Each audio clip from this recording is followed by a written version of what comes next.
Look into my eyes. When you see me on a show, when you see these fans, you know you've got the best in the damn world. This is the Wrestling Matters podcast where we stand up for professional wrestling. Here we fucking go!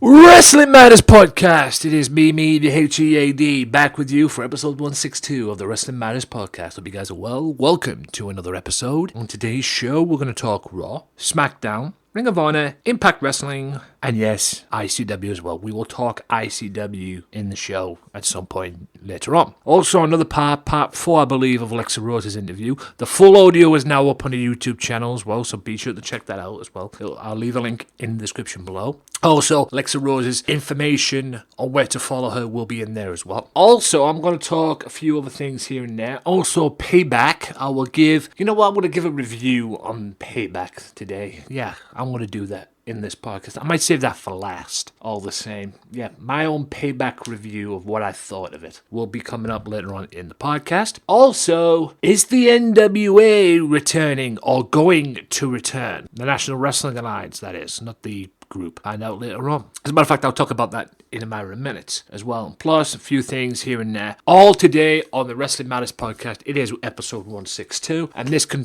be seen on the Swerve Network. Check that out each and every week. Guys, like I say, off radio, Sunday Segue, Max Wrestling, Ruthless Aggression, yada yada yada, Wrestling Unleashed, S&M Show. You know the deal. Go and check it out. You will not be disappointed. Also, this is also on SoundCloud. Download the episode for free on there. Radio Big World, look them up on SoundCloud, facebook.com/WM Podcast, at WM Podcast on Twitter. Also, shout out to the partners as well, OSW TV and Co. And big shout out to Mystery Island, facebook.com/back to the island, that is, facebook.com/Wrestle Island. It's a mouthful, that, I tell you. Be sure to check them two sites out for more information on what is happening. Shout out to the crew as well. Also, Talk Brunch, each and every Monday. Rick Dara and Co. They will be coming on the podcast very, very soon. I would organize it now, but I'm up to my neck in work at the moment. So, Rick, I know you're listening, bro. It's coming. I will contact you, get Rodriguez on here as well, and just enjoy yourselves. And hopefully I can pick your brains out as well about live stuff and everything like that, because I am planning on a few things for the Wrestling Matters channel. Whether they will work or not remains to be seen. And plus, I've got some things planned in the pipeline. I'm waiting till my season at work is over so I have the time to do it, because it's coming towards the end of the season. I've got one more match as I'm doing this at the moment, which is this week. Well, one more Premier League game, and then I've got another match after that on the Monday. So I'm working 2 shifts. Nice. So more information on Talk Brunch, facebook.com/Talk Brunch, and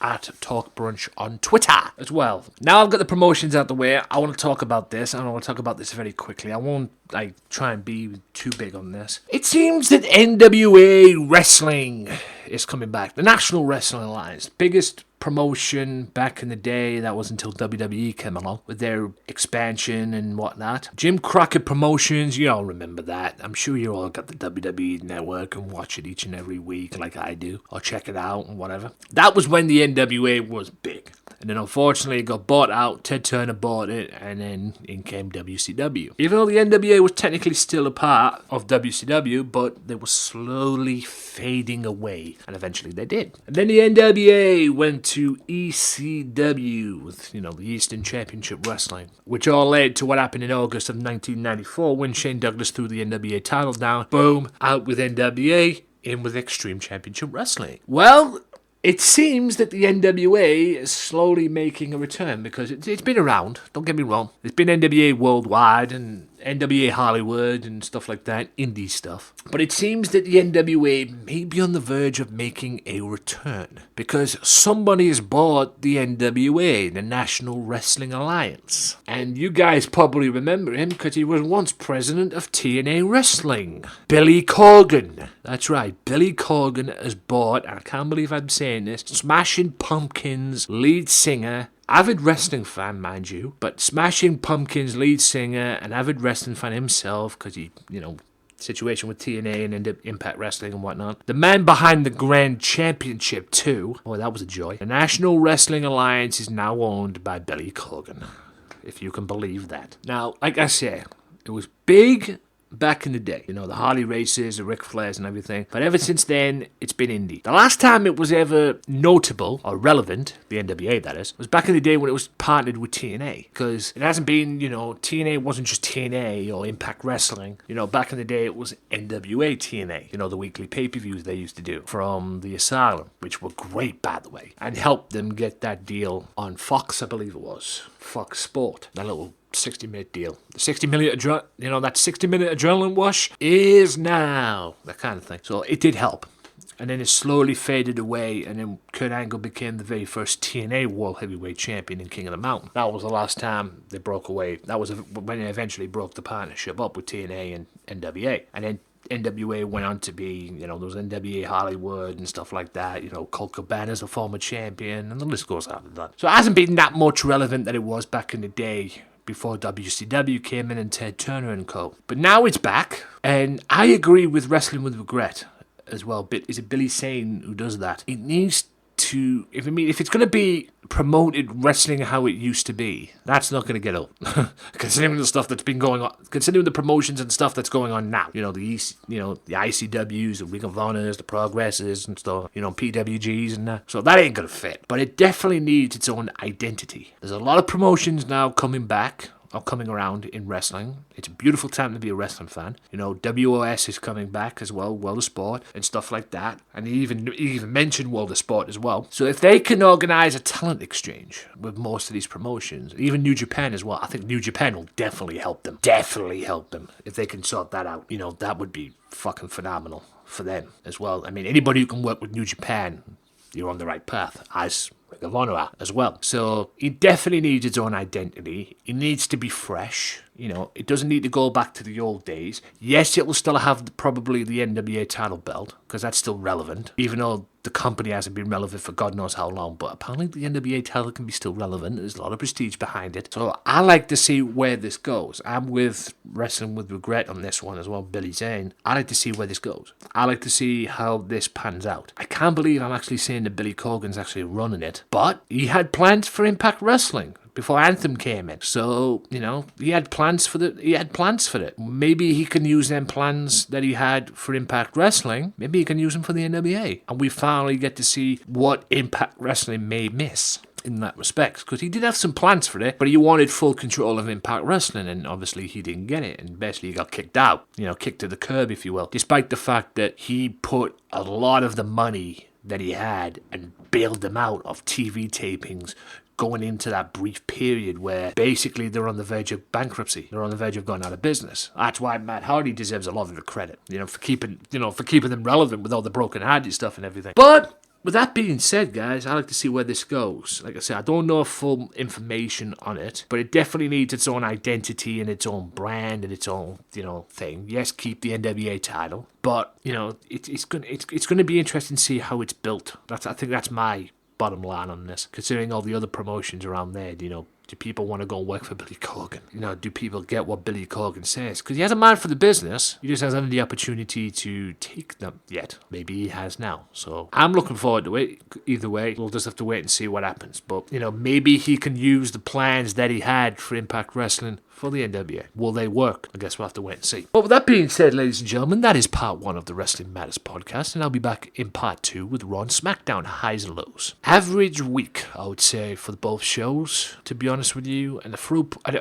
fuel, wow, predictability's in there as well. And also, I've got Payback review as well, so There you go. See you in a bit. If you enjoy the Wrestling Matters podcast, why not check out the Wrestling Matters podcast right now on YouTube at AJW Wrestling Matters. You can also check it out on SoundCloud at Wrestling_Matters_podcast. That's /Wrestling_Matters_podcast. Also, check it out on Radio Big World as well. For more information on them, you can check them out on SoundCloud and the Swerve Talk Network as well.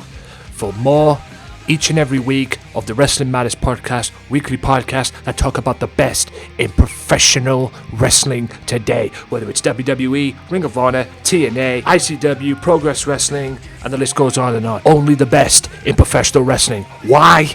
Because wrestling matters, ladies and gentlemen. Welcome back, ladies and gentlemen, to the Wrestling Matters podcast. It's time for Payback review now. This is the Payback review. I'm going to do Payback first, and then we're going to go on to Raw and Smackdown as well. And I'm going to bring up a few things as well which caught my eye this week, which is so predictable and so typical WWE, just makes you laugh. But anyway, it is what it is. But anyway, Payback. Now, I don't know about you, I like this, to be honest. I thought it was okay. It wasn't the best pay-per-view that I've seen, you know. It wasn't great, but it wasn't bad. You know, it was okay. A decent pay-per-view. I didn't see the pre-show, only the Finn Balor laid waste to the A-lister and turned Miz TV upside down, which he did. That was probably awesome. I didn't see the Enzo Amore and Big Cass match, but I know Enzo Amore and Big Cass won, which was predictable. You know, Cinderella's, you do get your victory. But anyway, let's go on to the main show. A great match starts off the US title between Owens and Jericho. Now, like I said, great match. I don't know if it was their best match, in my opinion. I wouldn't say it was their best match. I liked the WrestleMania match better. That's just me. I like the WrestleMania match better. But it was a great match. There's no question about it. But I prefer the WrestleMania match, considering on the ending. Because I thought the ending was very different and very unique. But the shocking thing is WWE allowed Chris Jericho to go over.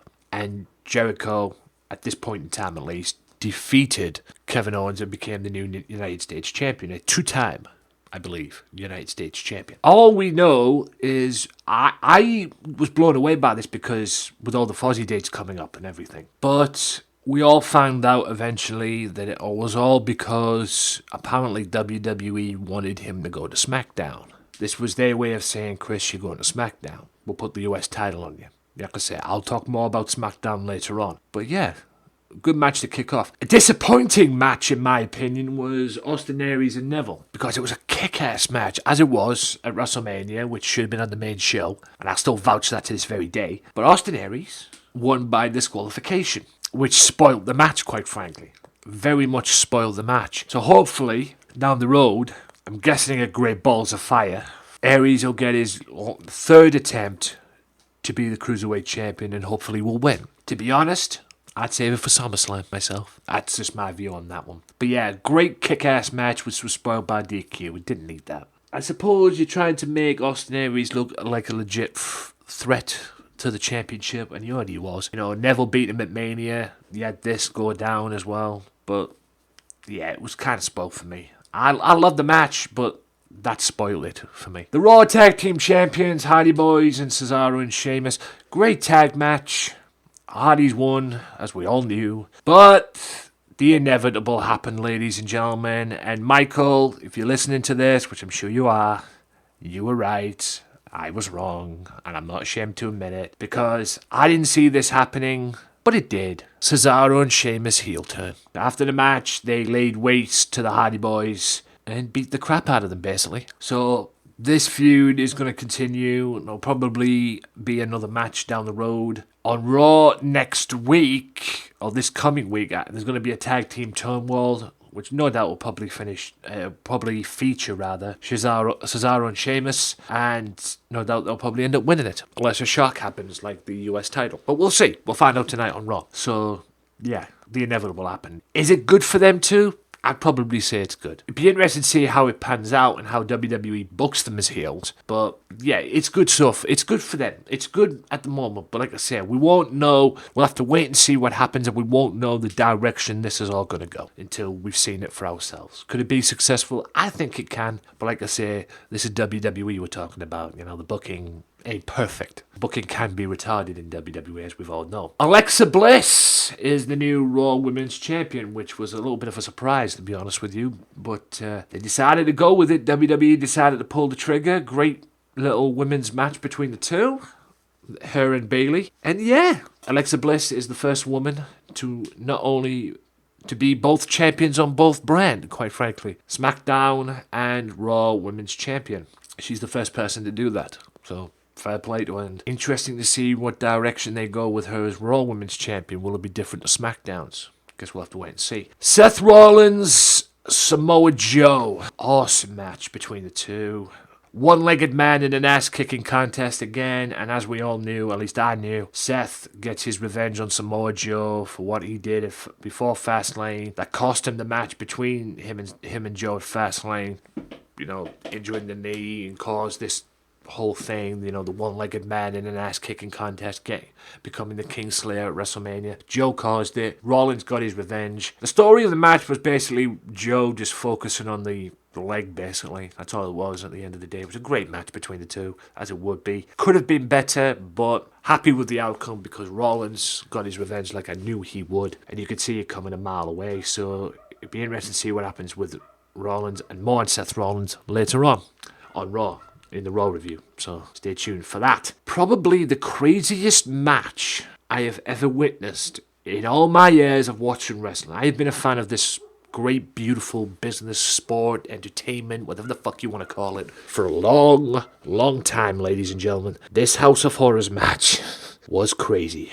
It really was. I'll run through the brief notes that I've got on the match of what happened at the house, because Orton arrived at this house in the middle of nowhere, which apparently was recorded for the show, for the pay-per-view. It was like a really bad horror movie, or a good horror movie, depending how you see it. And he was looking around and everything, and Bray was in the house waiting for him. And they fight in the house. House of Horrors. It was the craziest match I've ever seen in all my years of watching wrestling. I've been watching wrestling a long time. Ever since I was knee-high to a grasshopper, I have never seen anything like this. I mean, I'll run through the brief notes of what happened, the important notes. Randy shows up at the house. He showed up at the house, and the next minute you see this tractor move with no driver. They both fight in the house. It was more a case of a hit-and-run thing between Bray, because he was hitting him, fighting him and everything, and the next minute he runs away, and it was like, which way did he go kind of thing. And then Orton went into this room and saw babies hanging from the ceiling, like baby dolls hanging from the ceiling. It was just insane. Like I said, Wyatt played a game of hit and run. Right, the fight goes on, plays a game of hit and run again, and then Wyatt, to end it all in the house area, dumps a fridge on Orton.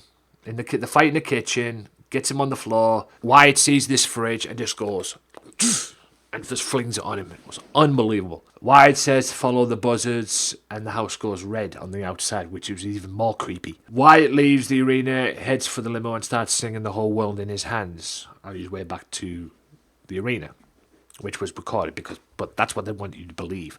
And then back at the arena, which was after the Seth Rollins Samoa Joe match, Riot comes out, waiting for Orton, expecting to get a forfeit.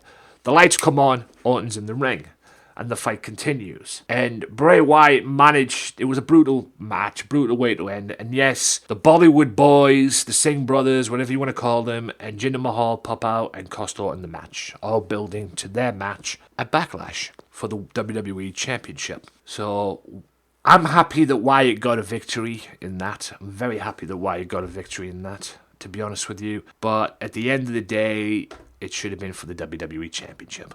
Pity it wasn't, but it was what it was at the end of the day. But it was the craziest match I've ever seen in WWE. But, at least in my opinion, it worked. It worked. They made it work, and full credit to WWE for doing that. They made it work. And I'm pretty sure when they heard about this match, nobody knew what the fuck was going to be in it, and nobody knew what was going to go down in it. But I'm pretty sure that people think, is this going to work? I'd assumed it would have been the Asylum match kind of deal. A House of Horrors, but stick it in a cage, surrounded by weapons kind of thing. But they made it work. Do I expect to see another House of Horrors match down the road? Probably not. I'll be surprised if they do, but I doubt it. But credit to WWE and their organization of this match and the booking of this match. They made it work. Wasn't the greatest thing I've ever seen, but it worked. And you can't fault that. You can't fault that. They made it work somehow. And like I said, they deserve the credit for that. And now Orton moves on to Jinder Mahal. And again, I'll talk about this later on next, after the commercial, after the break. Bray Wyatt moves on to Finn Balor. More on that later. The main event, a brutal main event involving Braun Strowman and Roman Reigns just picking up where they left off, basically, and Braun gets the victory, which he needed. Boy, did he need that. Ever since Fastlane, loses to Roman Reigns, then they make an idiot out of him in a way in the Andre the Giant Memorial Battle Royal, and then that bullshit when he lost to Kalisto in the dumpster match. He needed this, and then after the match, Braun Strowman just picked up where he's left off the past couple of months, and that's literally just beat the living daylights out of Roman Reigns with the steel steps. And you could see Roman busted his mouth open, internal injuries, re-injured his ribs and whatever. And then backstage, after it on the Fallout, which was really, really weird, you could see Roman going into the ambulance, or he's about to go into the ambulance, and then out of nowhere, Strowman comes barging in and says, "I'm not done with you yet," but completely misses Roman Reigns and hits the ambulance door, and then Braun Strowman gets worked on by Roman Reigns, and basically Roman starts slamming the other ambulance door on Braun, and apparently this tears his arm, tears his quadriceps, his arm, his muscles in his arm or whatever. Basically breaks his arm, or fucks his arm up anyway. But other than that, that was Payback. If I'm going to give that a rating, I will give it a 7.5, because like I say, it wasn't great, but it wasn't awful. It was okay. I was happy with it, in a way. A little bit shocked about the US title match, but, you know, it worked. Like I said, I had no bad things about it at all, and Braun beat Roman Reigns, which he needed. Quite frankly, he definitely needed, and thankfully he did. Now, I want to bring up something right now. Speaking of Braun Strowman and Roman Reigns, poor old Titus O'Neil. Good grief, this poor sod can't get a break. It seems Titus O'Neil has got more heat with him, which has been the story of his life ever since he did that pushing thing with Vince McMahon, which caused him to have his downfall that he's doing now. You know, this whole Titus thing and this new gimmick, the Titus brand, you know, the selfie gimmick, which he thinks he's a very poor version of Tyler Breeze. You know, the whole selfie gimmick that he's been doing with Apollo Crews and everything. Well, apparently they, WWE that is, are going on a tour, 24 dates in 11 days tour is what they're doing. Italy, Ireland, the list goes on and on. Apparently they were all in Italy, and there's a photo of this somewhere. Everybody was taking photo, Titus was taking photo, there was Darren Young in the photo, there was a few other people there as well, Curtis Axel, Matt Hardy was even in the photo as well. But the thing that caught the eye was Braun Strowman was in the photo, as well as Roman Reigns. Now, we all knew that these lot are probably friends around the business. You know, I'm smart enough to realise now, being a fan of this business for God knows how long. Even I'm waking up to that now. But apparently, it's a bad idea to take a photo of something, of your crew and everything, what you've got, your friends, and what the people you hang out with, when you've got two people, i.e. Braun Strowman and Roman Reigns, who are feuding on TV and literally beating the living daylights out of one another. You know, I believe the word I'm looking for is Kayfabe. So, yeah, I saw this on Wrestle Talk television, and think Titus may be in a bit more heat than he already is. He deleted it when he realised the mistake or what he'd done. It may have cost him a little bit. But like I say, poor Titus O'Neil can get a break if you paid him to get a break, or at least try and get a break. But yeah, at the end of the day, Titus is in more hot water because of it. But like I say, it's pretty much idiotic to have two people that are feuding in the same picture, because we all know they're friends anyway, but when they've been beating the hell out of each other for the past couple of months and whatever, you know, it's pretty ridiculous in that respect. But at the end of the day, that's the wrestling business for you, and that's WWE for you, ladies and gentlemen. Hope you guys enjoyed this part 2. I'll be back in part 3 with Raw and Smackdown. So stay tuned. Wrestling fans, look no further for the most unpredictable wrestling podcast you've ever heard on the Max Wrestling Podcast, hosted by me, Dazzy Dangerously, with everybody's favourite captains, The Phoenix, The Butcher, and Mike Larkin, plus special guests, promos, and trivia. Find out what's been going on in wrestling history as I take you down memory lane every week. And The Butcher's Stupid Idiot of the Week gets it! And see if you agree with me as I choose every week's segment of the week in the world of wrestling. The Max Wrestling Podcast is available on YouTube, Podomatic, Mixcloud, and Soundcloud. And the Swerve Talk Network with other great shows. Follow us on Twitter, Instagram, and Facebook at Max Wrestling UK, or go to our website, maxwrestling.wix.com/maxwrestling. And that's the bottom line. because we're out of time. Yalakalikimaka. Listen in, man.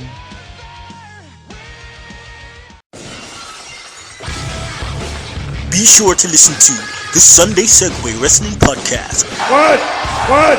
Every Sunday with Kenny Killer and the Galdem Sugar Shubs. Yes! Yes! With all the news, views, and laughter that you want. They like jet airplanes. Woo! They like long limousines. Every Sunday, the Sunday Segway Wrestling Podcast on Podomatic, iTunes, and YouTube. So why don't you choke on that, slap nut? Welcome back to part 3 of the Wrestling Matters podcast, guys. This is the Raw and Smackdown review. That's right, or highs and lows, or whatever the heck you want to call it. I'll go through what happened in that. Raw's Women's Champion Alexa Bliss basically caused a riot at the expense of Bayley when she came out for a seminar as Women's Champion, and it took... Basically, there was a brawl that broke out between Nia Jax, Alicia Fox, Emma, Bayley, Sasha Banks, Dana Brooke, and Mickie James, which all led to an 8-woman tag team match, which sees Alexa Bliss, Nia Jax, Alicia Fox, and Emma defeat Bayley, Sasha Banks, Mickie James, and Dana Brooke. Nothing really much there, to be honest with you, in that one. Hell of a way to start the show, but anyway. Luke Gallows beats Enzo Amore. Dean Ambrose organised an Intercontinental Championship number 1 contenders match, which saw Miz, Seth Rollins, and Finn Balor compete for that right. Gentleman Jack Gallagher, Rich Swann, and Tozawa defeats Lee, Brian Kendrick, Noam Dar, and Tony Nese, whatever. Hardy Boys confront Cesaro and Sheamus, demanding answers on what happened at Payback. Apollo Crews beats Heath Slater, Titus Brand and all that, yawn. That was the low point of the show, to be honest with you. Apollo, I don't know if they're feuding, them two, or he's now become the manager of Apollo. I don't know. It's all confusing to me. Austin Aries beat TJP, TJ Perkins, Mr. Dab. Austin did knock the dab out of him. I wish he'd do it more, to be honest with you, because I'm sick of the dab. I'm sick of TJ Perkins. I'm sick of that entrance. I'm just sick of TJ Perkins. He's a heel, and then he still has that. I don't know. Like I said many, many times, the only wrestler I know that dabs when he has a finishing move. Anyway, 2 highlights of the show, in my opinion, and the 2 high points of the show, in my opinion, was Bray Wyatt coming out to confront the general manager of Raw, letting him know that Raw is now his house, and Angle is either with him or against him in terms of what Bray plans to do. And then there was an awesome main event, and I'll take nothing away from this, an awesome main event involving The Miz, Seth Rollins, and Finn Balor to determine the number 1 contender for the Intercontinental Championship. Kick-ass main event until Bray Wyatt came out, pushed Finn Balor off the apron, hits him with Sister Abigail, and basically costs him the number 1 contendership to the Intercontinental Championship. And that sets up a match between them two, I'm guessing Great Balls of Fire. But it's Dean Ambrose and The Miz for the Intercontinental Championship. For God's sakes. I'm getting sick of it now. Miz. That's all it is now. I'm sick of it. You know, I was hoping to see Seth Rollins and Dean Ambrose for the Intercontinental Championship, to be honest with you, because that would have been epic. All in all, average Raw, to be honest.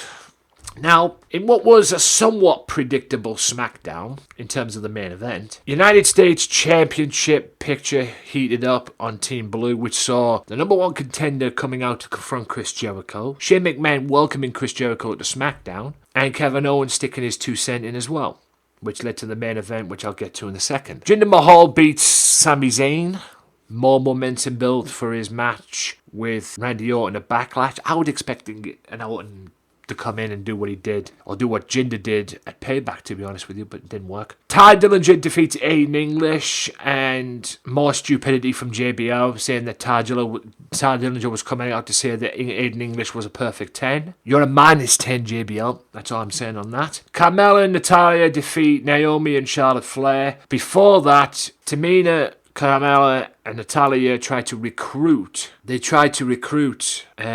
Becky Lynch backstage to join them. But she came out and swerved them all, which sets up the 6-woman tag match for Backlash, which sees Tamina. I still don't get why she's part of this group, but anyway. Carmella and Natalya take on Naomi, Charlotte Flair, and Becky Lynch. A little bit of a reunion there of the 4 horsewomen. Dolph Ziggler proves to Shane McMahon that he's still the show-off by beating Sin Cara. And Kevin Owens regains the United States Championship, which leads to believe that all WWE wanted to do in terms of putting the United States Championship on Chris Jericho was bring him to Smackdown. Kevin Owens wins it, and now Jericho is off to Fozzy. He's got Fozzy days to deal with now, so we won't be seeing him for a while. Probably he'll be back SummerSlam time, I would imagine. Depending on how things go with Fozzy, of course. He might be back early, I don't know, but my guess is around SummerSlam time. All in all, I would say SmackDown was the better show this week.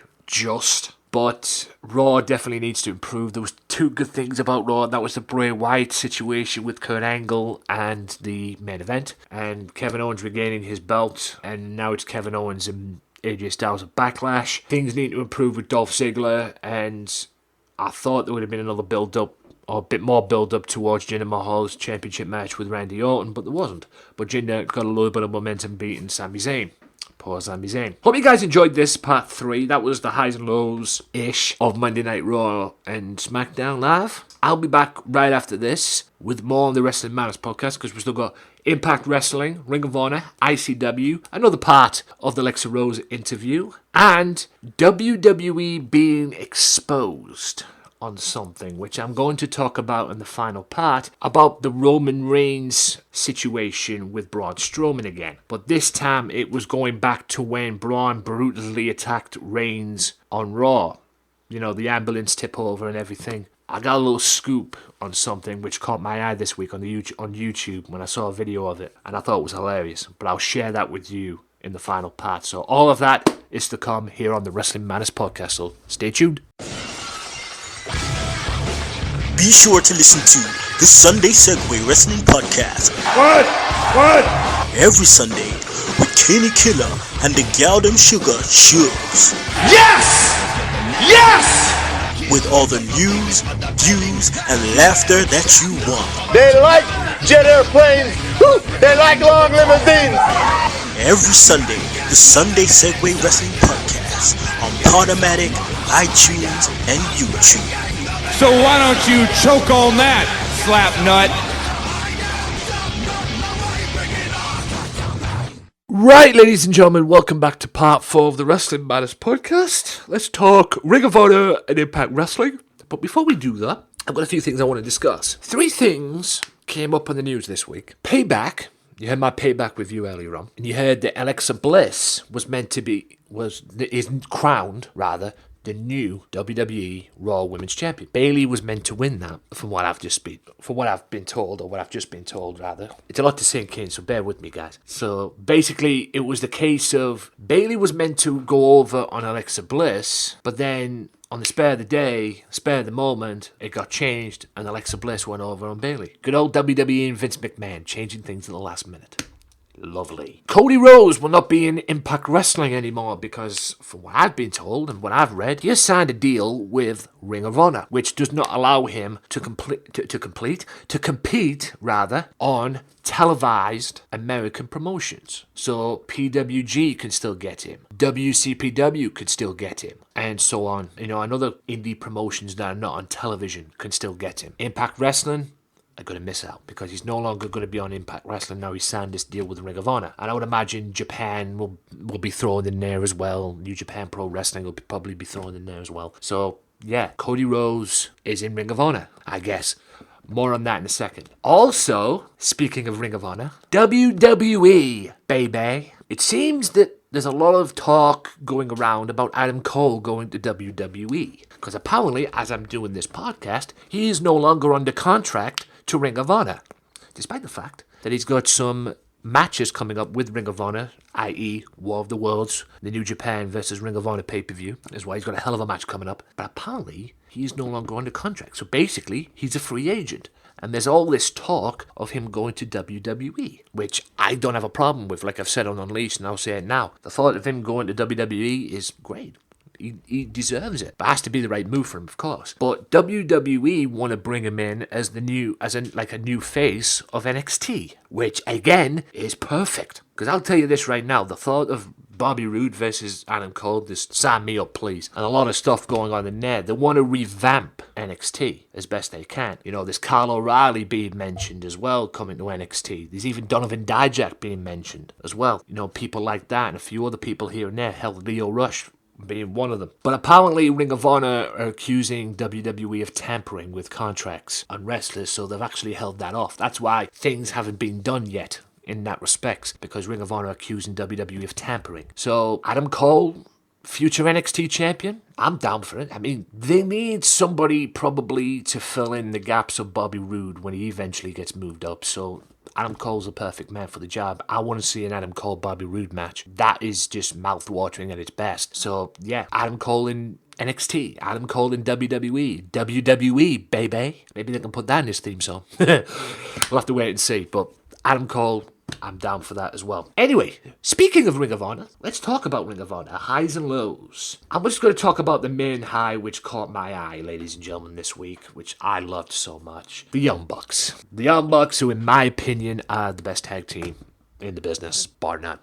To be honest with you, that's just my opinion on that. Young Bucks discussed the problems they had with Cole. Apparently there's some word going around about the Boy Club and everything, because Cole recently fired the Young Bucks, even though he wasn't meant to. He lost his temper because he lost his world championship and that. So the Young Bucks came out, said they've defeated everybody, came out with this open challenge, and, you know, who was going to, accept the challenge to face them for the Ring of Honor World Tag Team Championships. I never thought I'd hear myself say this, but two familiar faces came out. Mickey and Kenny. Kenny Dykstra, WWE fans, and Mundo, Mikey, from the Spirit Squad.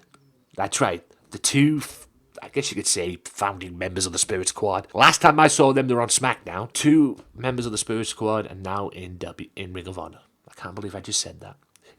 Yeah, they were in WWE, but now they're in Ring of Honor. I can't believe I just, I can't picture them in Ring of Honor. But they accepted the challenge of the champions, and it seems next week on Ring of Honor it's going to be, or soon on Ring of Honor, maybe next week, Young Bucks one-on-one going up against Spirit Squad. But the Spirit Squad did not want to wait. They said, why wait till next week? Let's do it now. They went in the ring and Young Bucks just super kicked them. And I bet it was the easiest super kick that Matt ever gave, to be honest with you, because Mikey's chin, it's big enough. He's like a miniature Jay Leno. Well, miniature Jay Leno. Fuck's sake. Anyway, moving on to the other points of Ring of Honor. The Kingdom beat Coast to Coast. It was a great match, great tag match to begin the show and everything, but it was predictable. We all know the Kingdom was going to beat them. The Kingdom are one of the top teams in Ring of Honor, and they're great as a tag team, as well as just a six-man tag team as well, but they have to be a tag team at the moment because one of their members is injured with a broken leg. Go back and watch the match against, I believe it was Kingdom against War Machine and Davey Boy Smith Jr. at a Ring of Honor pay-per-view. You'll understand why he's on the shelf. Trust me. Matt Sydal beats Flip Gordon, and then Flip Gordon is just an enhancement talent. Matt Sydal, warming up for his match in New York with Marty Scurll for the TV title. Speaking of Marty Scurll tried to attack him, didn't work. Sydal was ready for that. Adam Cole came out and said that nothing is wrong with the Bullet Club. The Bullet Club is stronger than ever, and he will prove that next week in the main event, which sees Dalton Castle teaming up with Christopher Daniels against Cody Rose and Adam Cole.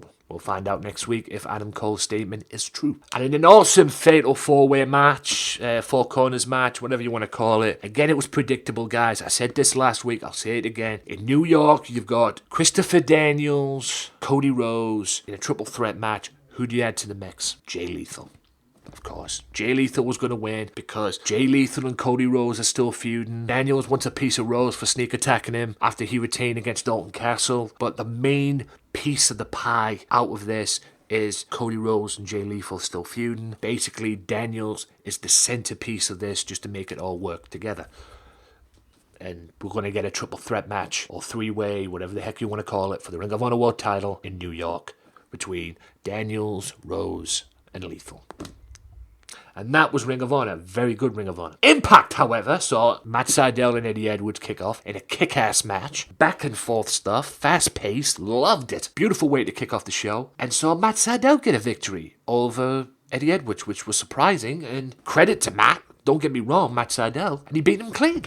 It was a clean victory. And then Davey Richards attacks him after the match as well and puts him on the shelf from what it seemed. Sienna wins the GFW women's title. I'm not bothered about that. Yawn. There's probably something going down in terms of the Knockouts champion and the GFW women's champion at some point. I don't give a damn, to be honest with you. JB has a sign. Yeah, JB got suspended last week for punching Matthews in the mouth. Next minute, he's back there again in the sign saying, putting signs up in the crowd directed towards Josh Matthews. The best one out of the one was Brutal AF. You figure out what the AF stands for, and I'll tell you here, brutal as fuck, regarding to Josh Matthews' commentary, which was just fucking hilarious, to be honest with you. EC3 wins his match, again, just an enhancement match, quite frankly, and putting him EC3 over, and vows to be world champion, so there's nothing is going to stop him from being the EC3-time world champion. Magnus retains his GFW title against Matt Morgan after a little confrontation earlier on, and we all know what's going to happen next week. It's El Patron who beat Eli Drake earlier on to keep his shot for the GFW title, and it's them two next week, and we all know what happens. Spoilers. If you read the spoilers and everything, I'm not going to say it, but I think you all know if you read the spoilers. Both matches were good, but they were predictable, because we all know what's going to happen. At least I know what's going to happen in that respect. Congo Khan destroys his talent and in his match and everything, and Psycho Girl on the outside, looking as only she can look, Psycho. And then Braxton Sutter comes out and gets a small measure of revenge. Mr. Sutter's, showing some fight. I gotta love that. I gotta respect that. And the question is, did Low-Key purposely injure Sanjay Dutt? There's a bit in the match where Low-Key won the X Division Championship. They all did a drop kick on Trevor Lee, and as they came back down to take the bump, you see Low-Key's knee, I believe it was his knee or his leg, one or the other, hit Sanjay Dutt in the eye and caused him a swelling like no other. I mean, compared to Austin Aries taking the swelling from Shinsuke Nakamura, getting with his eye injury and everything. It was gruesome, it was horrible. Apparently it's died down and everything, but we don't know what the full story is behind that, but Sanjay Dutt is questioning himself whether or not it was the right thing to come back. Sanjay Dutt low-key down the line for the X Division title, I guess. All in all, that was Impact, that was Ring of Honor, that was the news, guys, that I brought to you there. Hope you guys enjoyed that. I'll be back in the next part, which is part 5, with ICW, so stay tuned.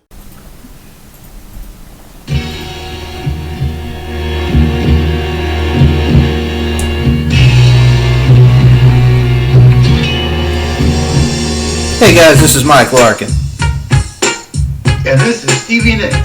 To check out the S&M Show podcast and more great audios, check us out on SoundCloud at soundcloud.com/MCLarkin92. And we are now on the Swerve Talk Network, Fridays, 9 p.m. Eastern, 3 a.m. UK time, along with the Max Wrestling Podcast, Offshoot Radio, Sunday Segway, and the Wrestling Matters Podcast. And also follow us on Twitter at SMShow1 and at SteveNicksSM. You won't be disappointed. Peace.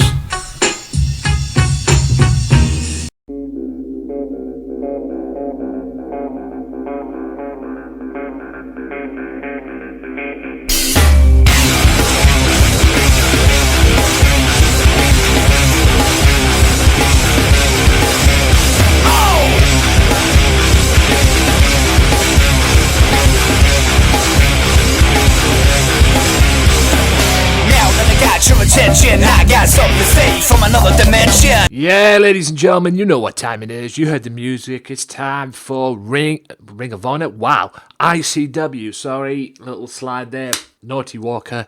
Let's move on. Yes, it's ICW. You heard the music. You heard the beautiful music leading into this. It is ICW. It's back. Friday Night Fight Club. New era, I guess you could say, after Baromania. Unbelievable Baromania. Crazy Baromania as well, if I'm being honest with you. Kicked off this week, Fight Club, with Mark Dallas coming out saying he's docked Joe Coffey's wages for turning on him at Barrymania. Grado comes out in a suit with Red Lightning, new theme and all, okay? No more Madonna. Thankfully, we can hear his theme song. And he's out, comes out, and confronts Dallas. Grado tells some home truth. Actually, Red Lightning tells some home truths about the reason why, Grado turned on ICW, turned heel, was because of what Dallas was doing, saying that it's all about ICW, but, at one time he was the world champion, and apparently it was more important to go to an Impact Wrestling show than defending the ICW title, and that's why that's why Dallas had Chris Renfrew come out and do the shoot on him. You all remember the shoot when he took out Fighting Spirit magazine and whatever they're called and everything, go back then. And then Mark tells some home truths of his own, saying that he was lazy, yada yada yada, verbal spat. And then Shark comes out and then Grado attacks him. Basically Shark challenged him to attack him, didn't do it, and then Grado attacks him from behind and they put a beat down. And then Red Lightning says he wants the match for Grado, which was Shah Samuels, Grado in July at Shook's House Party. Instant Reese kills Austin Osiris. The match became a 2 out of 3 falls match because I just think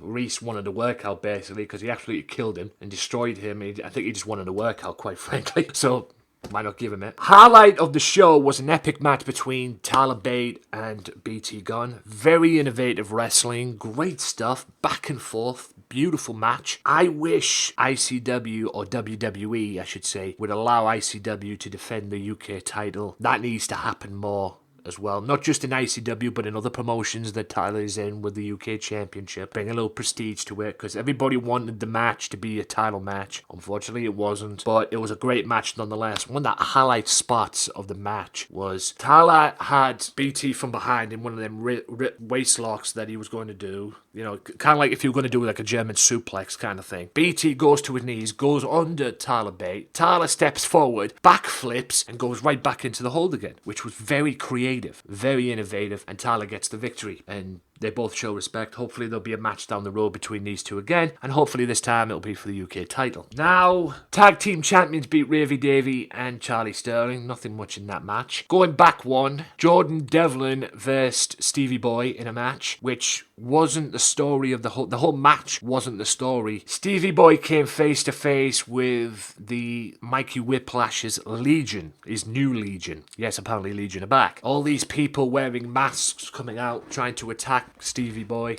And Mikey was impressed. Stevie fought them off, but there was one person that he didn't fight off. And as he looked behind, Stevie Boy that is, Chris Renfrew was in a mask, wearing paint like if he was with Mikey Whiplash. Apparently, Chris Renfrew has joined Legion in ICW, which is crazy in its own right, man. But it's happened, and there you go. What's next? I don't know. And Mikey says he's going to help Stevie Boy become ICW World Champion because he believes to get to paradise, you have to walk through hell. And apparently it all starts July 28th at Shook's House Party, which I'm guessing it's Mikey Whiplash 101 with Stevie Boy. We'll have to wait and see. Guessing it's that. I probably think it is. DCT and Coach Tripp took on Davey Blaze and Wee Man. Sorry, Kaylee Ray, because Wee Man didn't do a damn thing except get the cover and win the match. The highlight of the whole match, this crazy match, was basically a tornado match, to be honest with you. It wasn't a tag match, it was a tornado match, and that was Davey Boy powerbombing Viper through a table, the same table that was DCT was on. So basically driving Viper through DCT through a table on the outside, and as we all know, Wee Man got the victory in that. So that feud between DCT and Davey Blaze, Davey Boy, whatever you want to call him, has just heated up big time. And it's Bram all over again with DCT. So we'll have to wait and see what happens. Probably find out this coming week on ICW Fight Club. I'm looking forward to it. That was ICW. ICW is the shit, no matter what anybody says. Everybody has their opinions about it. Everybody has their saying about ICW and that. But ICW is fucking phenomenal. And I love it. Apologies for that noise in the background there. I'll be back right after this with more on the Wrestling Matters podcast. The next part, in fact, of Lexa Rose's interview is next, ladies and gentlemen. And then I'll be back in part 7 with an outro and WWE's mistakes being caught on TV during the Braun Strowman Roman Reigns segment where Braun tipped the ambulance over. You'll chuckle, but it happened, and I love it. All to come on the podcast. Stay tuned. Are you sick of professional wrestling? Do you want to speak your mind about professional wrestling? Well, if you like a wrestling podcast, why not tune in to the best in podcast where wrestling matters, the Wrestling Matters podcast. Each and every week I talk about about the best in professional wrestling from WWE, TNA, ICW, Progress Wrestling, Ring of Honor, and the list goes on and on. Also, on the other occasions, I bring guests in as well to shoot the breeze about the one thing that I love, that we all love, professional wrestling. So join me each and every week for the Wrestling Matters podcast on YouTube, AJW Wrestling Matters, the Wrestling Matters YouTube channel, SoundCloud, soundcloud.com/wrestling_matters_podcast, and any other podcasts that matters. Wrestling Matters, wrestling fans.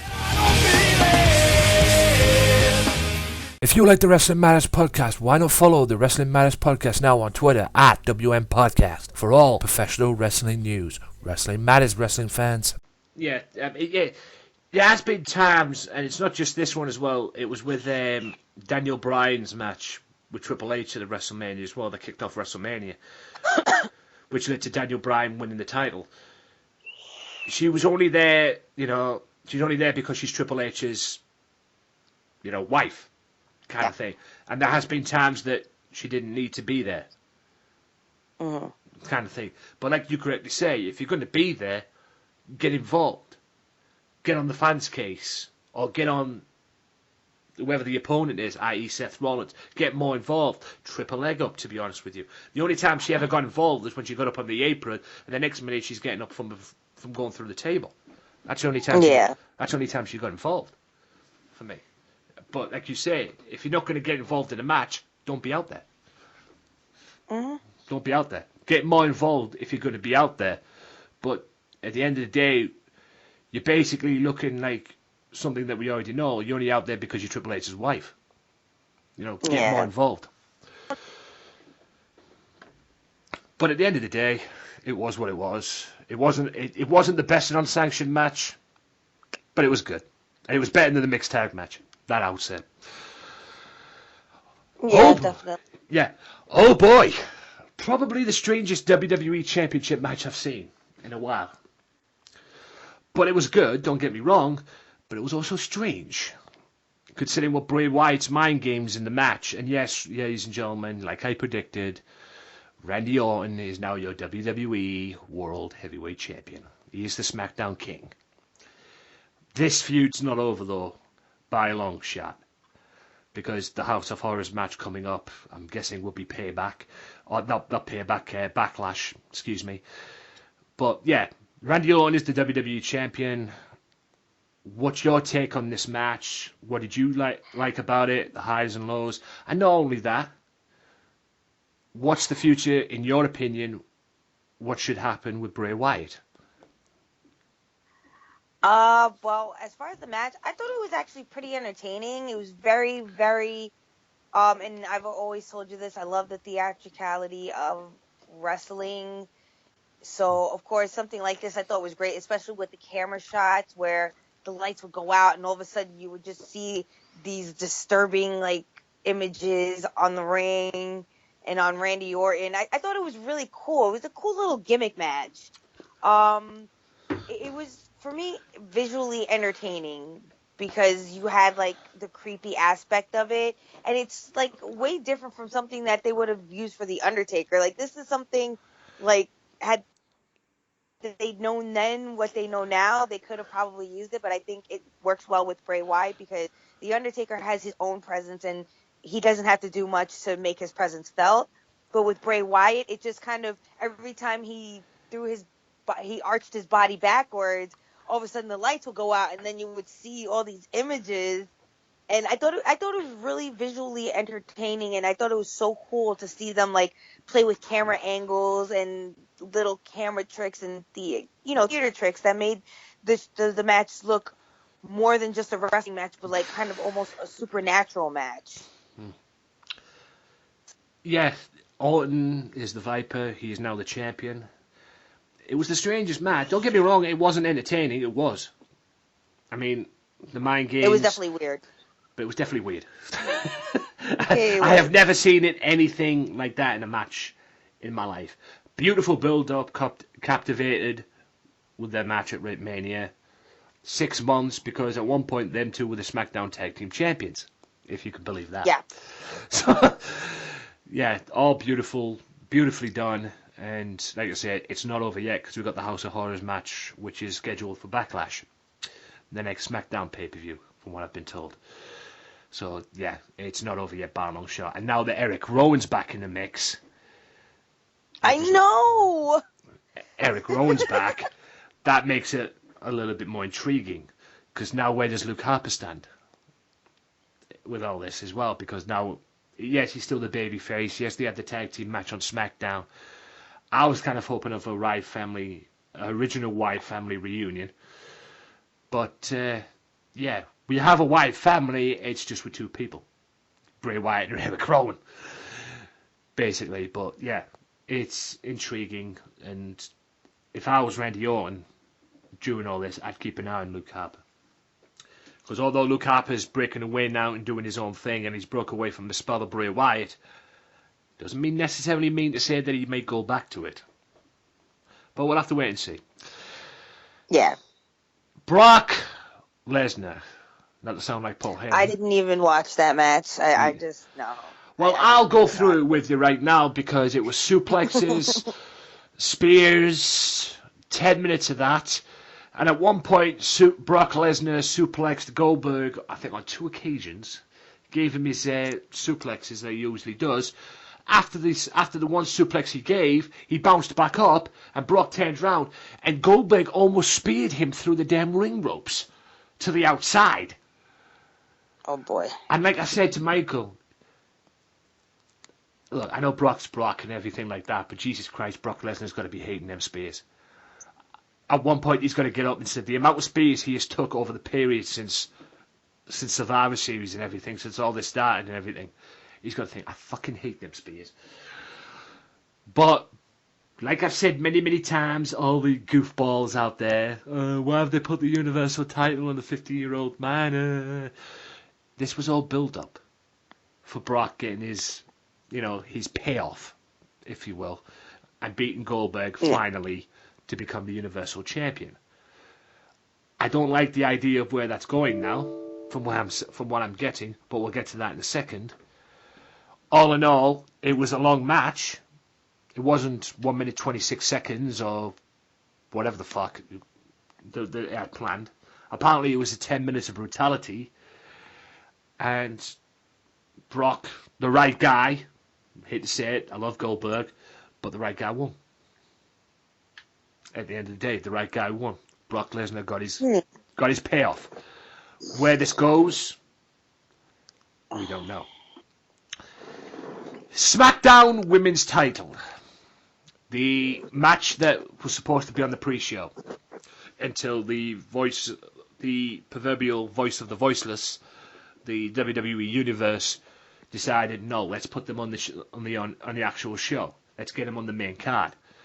Which saw Alexa Bliss, Natalya, Carmella, Becky Lynch, my favourite, Mickie James, and Naomi, the returning Naomi. This was predictable for me, but for 5 minutes at the most, or whatever amount of time they had, 5-10 minutes at top, it actually was alright. But it was predictable because Naomi won. And we all knew if Naomi came back, because she won at an Elimination Chamber, and she was meant to go into WrestleMania as the champion, but she had to drop it the next night on SmackDown due to an injury. So we all knew, okay, she's going to come back at Mania and win the title in her hometown. Which to be fair, it should have went down this way to begin with. They should have had Alexa retain at Elimination Chamber, and have Naomi go into WrestleMania. Alexa go into WrestleMania as champion, and have Naomi win it. I mean, what was your take on this? It's all confusing. WWE booking at its best.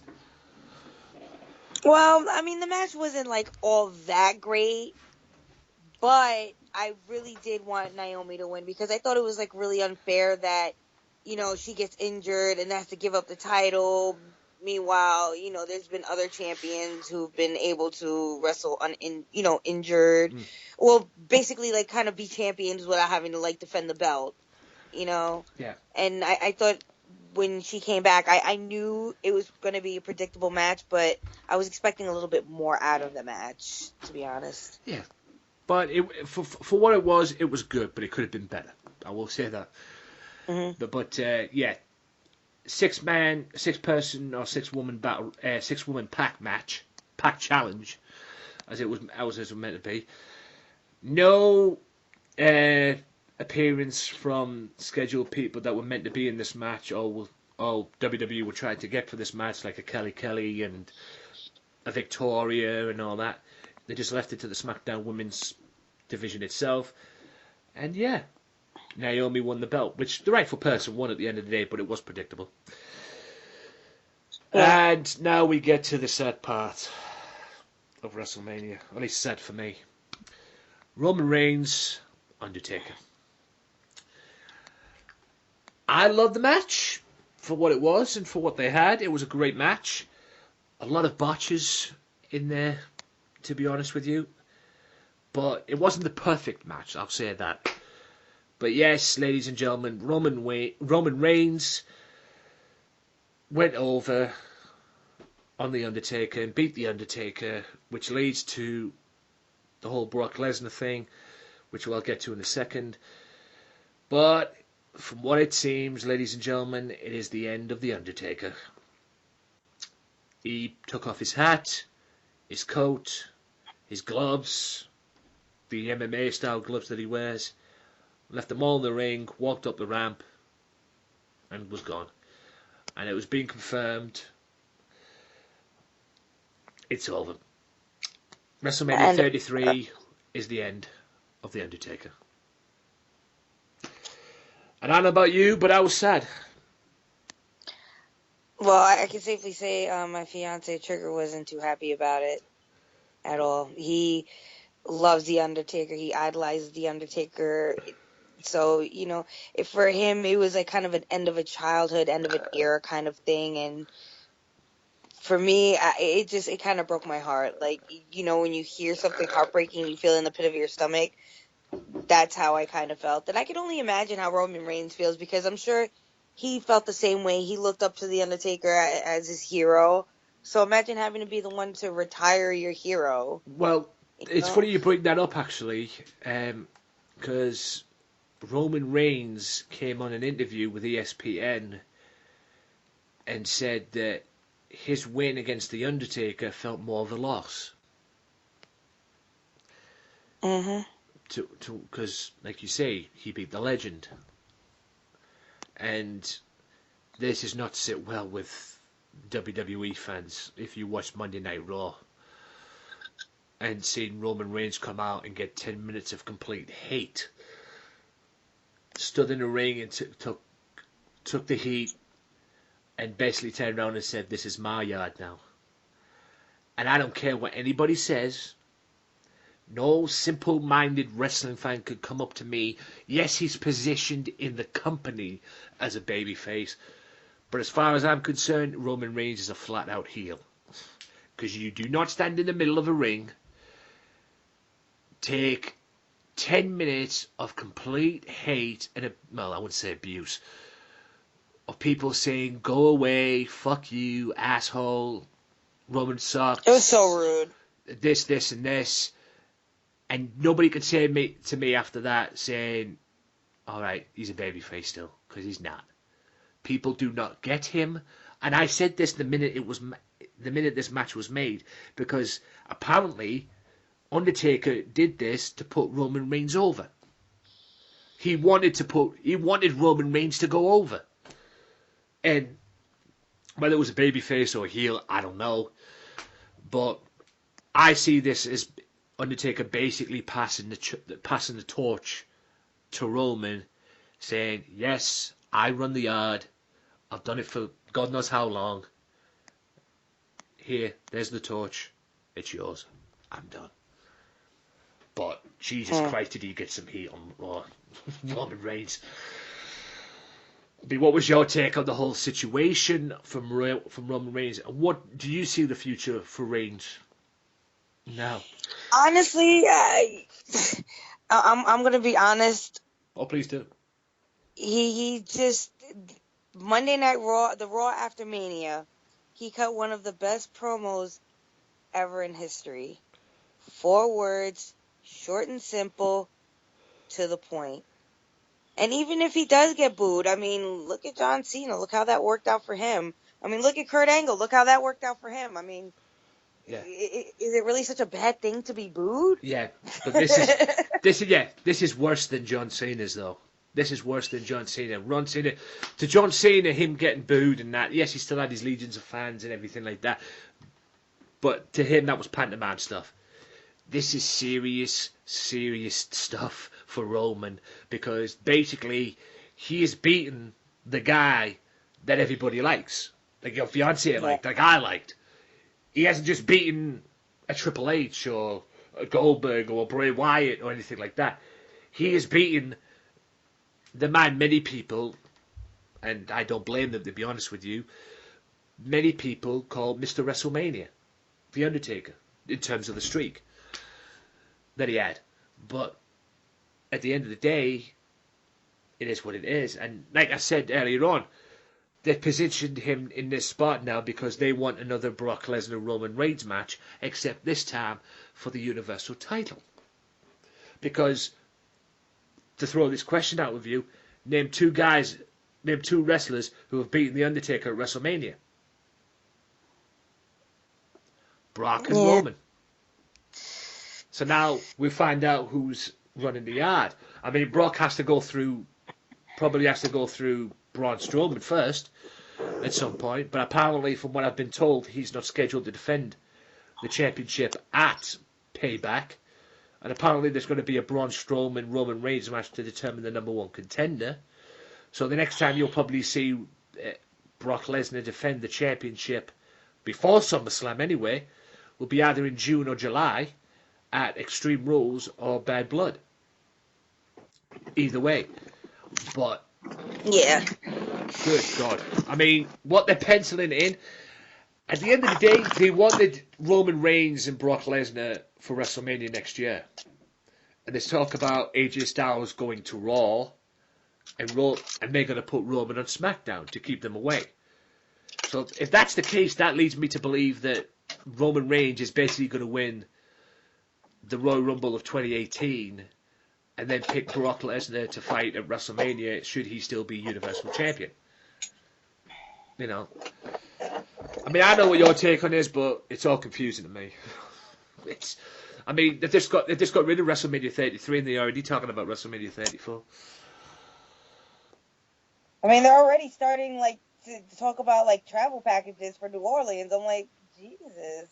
I know. If we just finished this WrestleMania, can you give us a chance to breathe? I know. I mean, at the end of the day, I mean, there's even talk about possibly. I mean, I watched the video on WWE.com. 4 things they want to see at WrestleMania 34, and one of them was a John Cena versus Roman Reigns match.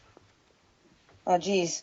You won't know who to boo for more. If you enjoy the Wrestling Matters podcast, why not check out the Wrestling Matters podcast right now on YouTube at AJW Wrestling Matters. You can also check it out on SoundCloud at Wrestling_Matters_podcast. That's /Wrestling_Matters_podcast. Also, check it out on Radio Big World as well. For more information on them, you can check them out on SoundCloud and the Swerve Talk Network as well.